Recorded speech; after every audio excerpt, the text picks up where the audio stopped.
Hey, salut à tous, j'espère que vous allez bien. Aujourd'hui je vous retrouve du coup dans une nouvelle vidéo où on va de nouveau tester du make-up. Puisque j'adore ça et que lors de ma dernière commande j'ai acheté plusieurs palettes pour les tester avec vous.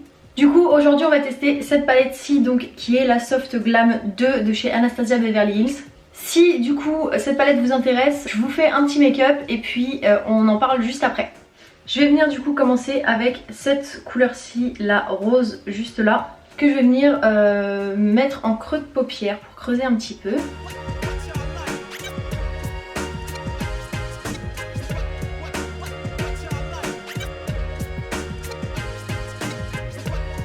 Je vais venir la dégrader avec ce marron-ci sur l'extérieur.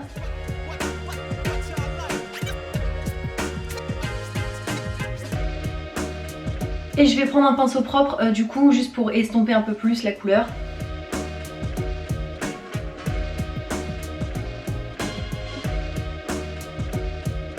Ensuite je vais venir prendre le fard foncé qui est là pour mettre du coup en coin externe pour intensifier un petit peu.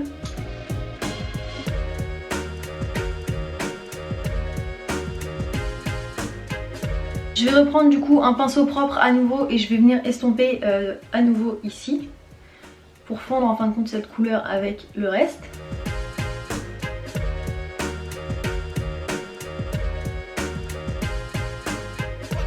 Je vais prendre cette même couleur pour commencer mon ras de cils inférieur. En fin de compte je vais prendre le même pinceau et je vais juste venir faire le coin externe en ras de cils.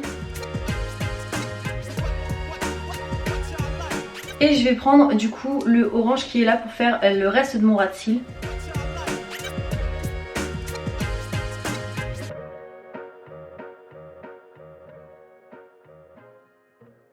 Je vais venir du coup prendre ces paillettes-ci pour mettre sur l'intérieur de ma paupière, sur l'intégralité en fin de compte.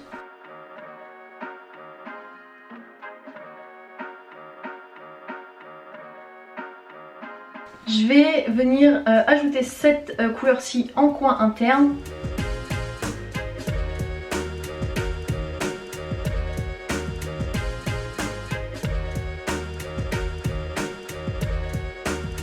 Et je vais venir faire mon liner finalement avec le noir de la palette.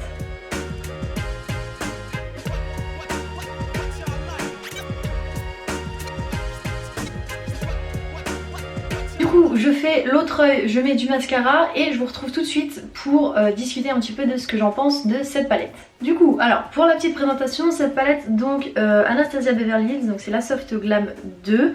Elle coûte 23 € il me semble chez Sephora.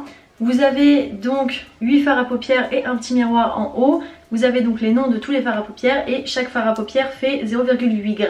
En termes de packaging, vous êtes sur le classique Anastasia, donc la même chose que la grande palette. C'est vraiment en velours tout le long de la palette. Pour parler du coup rapidement par rapport à la grande palette, il me semble que vous avez ces couleurs là en fait que vous retrouvez dans la grande palette.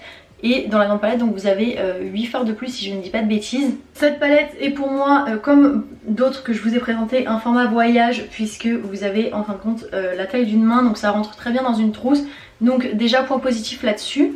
En termes de couleurs, vous avez donc si je ne dis pas de bêtises les 4 là qui sont mat, celui-ci également et les 3, non celui-là qui est mat et les 3 comme ça qui sont alors des paillettes et irisées simplement, vous avez un petit peu de paillettes dedans. Gros point positif, vous avez donc le noir qui est là-haut, ce qui comme vous l'avez vu permet de faire un eyeliner sans avoir besoin de liner avec soi. En termes de couleurs, j'ai regardé la grande palette et sincèrement je trouve que les couleurs les plus utiles de la grande palette sont en fin de compte dans la petite.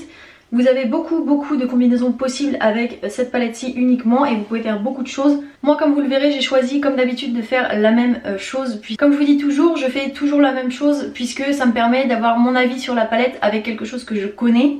Donc le packaging, gros point positif, malgré le fait que même si le velours c'est beau, c'est doux, c'est agréable, ça apporte quelque chose à la palette. Le vrai problème en fin de compte c'est que vous allez risquer de le salir beaucoup plus vite et il va prendre la poussière et ainsi les fards etc. Donc j'ai peur que ça vieillisse mal. Mais c'est pas quelque chose qui m'arrêterait pour la racheter. En termes de pigmentation, je trouve qu'on est très bien. Comme d'habitude, je fais mon test avec un œil avec de la base et l'autre sans base. Bien évidemment, le résultat sur la paupière avec la base est meilleur que celui sans base. Sans base, les couleurs sont bien. Je dirais qu'elles sont bien pigmentées, je les trouve juste un peu plus ternes. Après, ça n'empêche pas du tout d'appliquer les fards. Les fards se travaillent très bien avec ou sans base, je trouve. Petit bémol, mais ça je m'y attendais, c'est que la couleur donc à paillettes, donc celle-ci, la Sultry, qui d'ailleurs porte le nom d'une autre palette et a la même couleur, et finalement m'a fait des chutes, mais très sincèrement un petit coup de pinceau et puis c'est parti, c'est rien de très grave. Le noir est bien noir, c'est pas un faux gris, c'est pas une couleur transparente, il est bien noir, il est bien pigmenté, ce qui je trouve est une qualité chez une palette puisque de toute façon les noirs, vous verrez dans certaines palettes, sont peu pigmentés. Ici les couleurs, aussi bien les couleurs claires que les couleurs foncées finalement sont pigmentées et se travaillent très bien, se mélangent très bien les unes avec les autres. Sur cette palette là je pense que la couleur que je préfère c'est celle-ci, le Dusty Rose, puisque c'est un vieux rose très joli.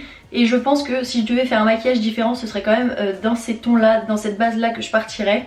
Maintenant si vous avez déjà la grande Anastasia, donc la Soft Glam, la classique, je trouve que celle-ci ne vaut pas spécialement la peine d'être achetée puisqu'en fin de compte vous avez exactement les mêmes couleurs dedans.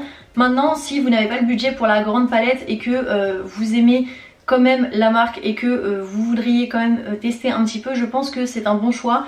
23 € je trouve que c'est un prix correct pour la marque que c'est, étant donné que vous avez des palettes d'autres marques qui sont à ce prix là, de marques moins prestigieuses entre guillemets. Si vous comparez par exemple à du Huda Beauty, vous êtes sur une qualité qui je dirais est similaire, et en termes de prix, pour 9 fards chez Huda Beauty vous en avez pour une trentaine d'euros et là vous avez donc 8 fards pour 23 €, ce qui je pense est très raisonnable. Très sincèrement je pense que si toutes les autres grandes palettes sont adaptées en version 2 en petite, je pense que j'opterais probablement plus pour les petites, puisque comme je vous dis je préfère les formats qui sont compacts et qu'on peut emmener partout. N'hésitez pas à me dire en commentaire si vous avez déjà testé cette palette et ce que vous en avez pensé. N'hésitez pas aussi à me dire si éventuellement vous avez testé les deux, la petite et la grande, s'il y a une différence entre les deux en termes de qualité de fard, mais ça m'étonnerait.